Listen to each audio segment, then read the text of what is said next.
নিজের ভাবনা অন্যকে যে না বলেও কোনো রকম কোনো গ্যাজেটের সাহায্য ছাড়াও পাঠানো যায় তা আমরা অনেক আগেই জেনেছি। এটাকে আমরা টেলিপ্যাথি বা মেন্টাল মেসেজ বলে থাকি। টেলিপ্যাথি বা মেন্টাল মেসেজ আপনার জন্য কতটা সেফ বা এটা করাটা কতটা উচিত হবে, আজকে আমরা সেটাই আলোচনা করব। টেলিপ্যাথি জিনিসটা যে সত্যি সত্যি হয় সেটার প্রমাণ আমরা আমাদের জীবনে বিভিন্ন ক্ষেত্রে অবশ্যই পেয়েছি। কারোর কথা ভাবতে ভাবতে সঙ্গে সঙ্গেই হয়তো তার কল এসে গেল, অথবা কোনো একজন নির্দিষ্ট ব্যক্তির কথা আজকে আপনার হয়তো মনে পড়লো, কালকে আর মনে পড়লো না, পরশু দিন তার কোনো রকম কোনো খবর এলো বা তিনি কোনো রকমভাবে আপনার সাথে কথা বলতে এলেন।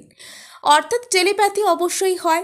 এবং এই টেলিপ্যাথিকে কাজে লাগিয়ে বিভিন্ন রকম যে আমি টেকনিক বলি বা আরও বিভিন্ন রকম চ্যানেল থেকে আপনারা টেকনিক আপনারা শোনেন, আপনারা জানেন যে মেন্টাল মেসেজ অপর কাউকে পাঠানোর ফলে তিনি আপনাদের জীবনে ফিরে আসবেন, আপনাদের সম্পর্ক সুন্দর হবে, আপনি তার কাছ থেকে আপনার পছন্দ মতন কথা শুনতে পারবেন। এরকমভাবে কেউ তার ফটোর সাহায্যে ম্যানিফেস্ট করছেন, কেউ হুইসপার টেকনিক করছেন, আবার বিভিন্ন রকম টেকনিক মানুষ করছে। এখানে এই যে আপনারা যখন টেলিপ্যাথি এই টার্মটা শুনেছেন, তখন আপনারা টেলিভিশন, আমরা যদি বিজ্ঞানের যে কোনো আবিষ্কারের বিষয়টাকে আমরা তুলে নিই, তাহলে আপনারা অবশ্যই টেলিভিশনের নাম শুনেছেন, যার মাধ্যমে কি করা যায় না দূরের দৃশ্য বা দূরের কোনো ইমেজকে আমরা দেখতে পাই। টেলিফোনের কথাও অবশ্যই শুনেছেন, টেলিফোনের মাধ্যমে দূরের শব্দ শুনতে পাই। টেলিপ্যাথির মাধ্যমে আমরা দূরের কোনো মানুষের চিন্তাভাবনা বা দূরের কোনো মানুষের যে এনার্জি, মেন্টাল লেভেলের যে এনার্জি, সেটাকে আমরা রিসিভ করতে পারি, এটাও মানসিকভাবেই। অর্থাৎ সে তো চিৎকার চেঁচামেচি করে আমাদের সামনে এসে বলছে বা এটার কোনো রকম কোনো লিখিত ফর্ম আমরা পাই না, আমরা এটা এনার্জি ফর্মে পাই। আর যেহেতু এটা আমরা এনার্জি ফর্মে পাই, সেটা আমাদের সাবকনসিয়াস মাইন্ড থেকে কাজ করা শুরু করে। অর্থাৎ প্রথমে আমাদের সাবকনসিয়াস মাইন্ড সেই এনার্জিটাকে রিসিভ করে, তারপর সেটা প্রসেস হয় সাকসেসফুলি প্রসেস হওয়ার পর আমাদের চেতন মনে সেটা পৌঁছয়, আমরা বুঝতে পারি যে অমুকের কথা আমাদের মনে পড়ছে বা সেই সম্বন্ধীয় কোনো ধারণা আমাদের মাথায় আসে। অর্থাৎ কেউ এসে আমাদের কানে কানে ডিরেক্টলি বলছে যে তুমি এই কাজটা করো, তুমি আমায় ফোন করো, মেসেজ করো, আর আমরা করছি বসে বসে। বিষয়টা ঠিক সেরকম হয় না, বিষয়টা এনার্জি লেভেলে কাজ করে। এই টেলিপ্যাথি শব্দটা প্রথম যিনি ব্যবহার করেছিলেন তিনি হচ্ছেন ফ্রেডরিক ডব্লিউ.এইচ. মায়ার্স বলে একজন। ইনি প্রায় 19 শতকে এই টার্মটা প্রথম আমাদের বিশ্বকে তার সাথে ইন্ট্রোডিউস করান, তার সাথে পরিচিত হই আমরা। এবং এই টেলিপ্যাথি তিনি যে হয় সেটা প্রুভ করার বিভিন্ন রকম চেষ্টা করেছেন এবং করেওছেন। নেক্সট আমরা চলে যাব যে কিভাবে আমরা টেলিপ্যাথি করে থাকি। নির্দিষ্ট কোনো ধারণাকে আমরা আমাদের প্রথমে বারবার নিজের মধ্যে বলতে থাকি, এবং সেটা যখন আমাদের অবচেতন রিসিভ করে তখন আমরা কারোর একজনের মুখ মনের সামনে আনি, আর সেখানে আমরা সেই যে ধারণাকে আমরা পুট করি। অর্থাৎ এটা অনেকটা কিওয়ার্ডসের মতন কাজ করে। সাপোজ কারোর থেকে কল ম্যানিফেস্ট করছেন, কল মি, কেউ কারোর থেকে ম্যারেজ ম্যানিফেস্ট করছেন, ম্যারি মি, বা আপনি বাংলায় বা যে কোনো ভাষার সাথে আপনি স্বচ্ছন্দ, আপনি সেখানে সেভাবে বলতে পারেন। এটা এরকমভাবে জাস্ট কিওয়ার্ডের মাধ্যমে কাজ করে। বড় বড় কমপ্লেক্স সেন্টেন্স, বড় বড় সেন্টেন্স এখানে যদি আপনি বলেন তাহলে তার কাছে স্ক্র্যাম্বলড সিগন্যালস যাবে। আপনি তার কথা মনে করছেন এটা তো সে বুঝতে পারবে, কিন্তু তাকে ঠিক আপনার প্রতি কি করতে হবে সেই এক্স্যাক্ট মেসেজটা সেখানে কাজ নাও করতে পারে, যার জন্য এখানে বলা হয় অ্যাজ সিম্পল অ্যাজ পসিবল বিষয়টাকে রাখতে।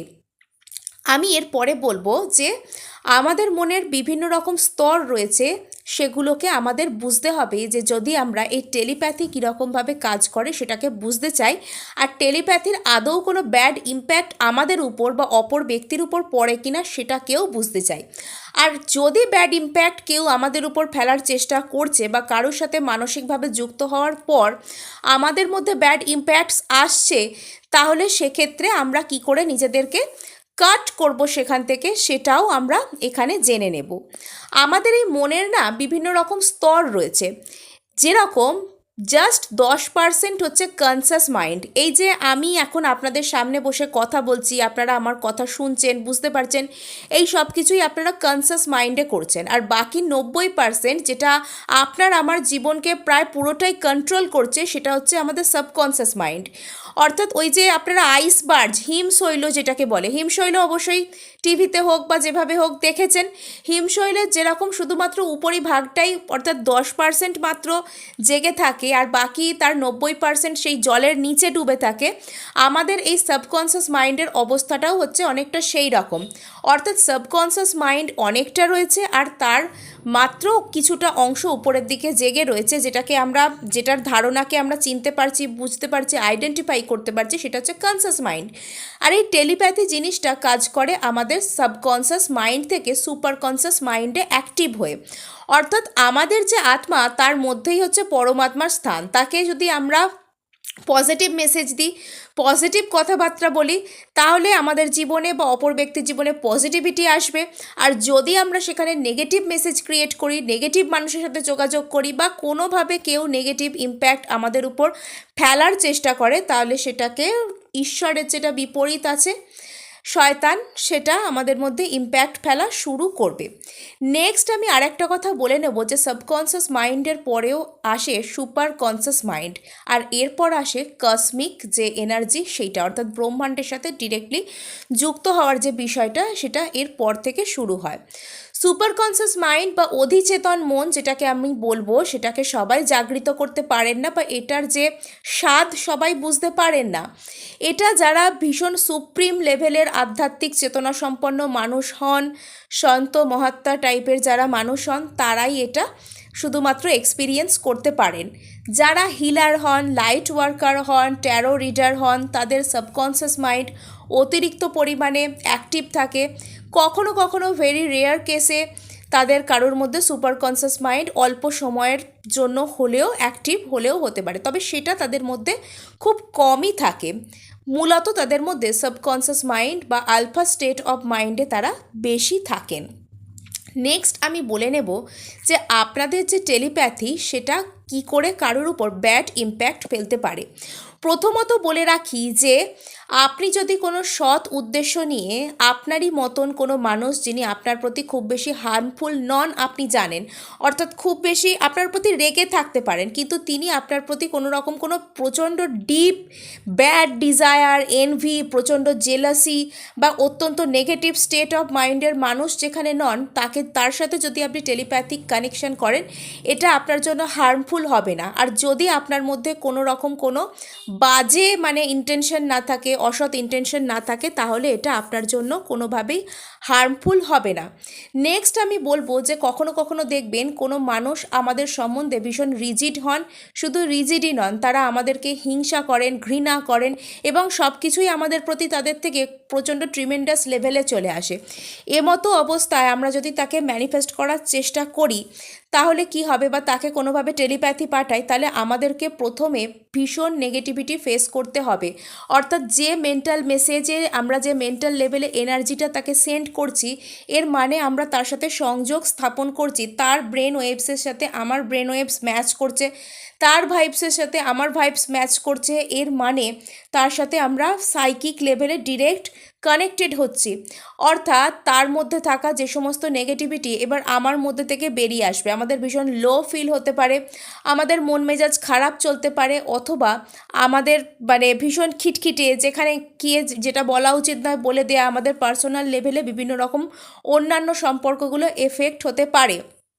নেক্সট আমি বলবো যে যদি আপনি অসৎ উদ্দেশ্য নিয়ে কাউকে কোনো রকম টেলিপ্যাথি পাঠানোর চেষ্টা করেন, বা আপনি যদি মনে করেন যে কারোর প্রতি ঘৃণা পোষণ মনের মধ্যে করে রাখলে অপর ব্যক্তিটার ক্ষতি হবে, অপর ব্যক্তিটা আপনার এই এনার্জিটা পাবে, না, এর আগে তার ওই এনার্জিটা পাওয়ার আগে ক্ষতি আপনার নিজের মধ্যে হবে। অর্থাৎ আমি যেরকমভাবে বলি যে আপনারা নিজেকে ভালোবাসবেন, সেই ভালোবাসাকে নিজের মধ্যে ফিল করবেন, তবে কাউকে লাভ ভাইব্রেশন পাঠাতে পারবেন। আপনি নিজেকে ঘৃণা করবেন, নিজের মধ্যে সেই ঘৃণাকে ফিল করবেন, তবে অপর কাউকে ঘৃণা পাঠাতে পারবেন। আপনি অপর কাউকে ঘৃণা পাঠাচ্ছেন মানে আপনি নিজের মধ্যে এই ঘৃণাটাকে চাষ করছেন।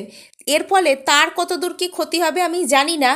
আপনার সবার আগে কিন্তু ক্ষতি হবে, আপনি নিজের মনের মধ্যে নেগেটিভ হবেন এবং আপনার লাইফে বিভিন্ন রকম ব্যাড ইম্প্যাক্টস আসতে শুরু করবে।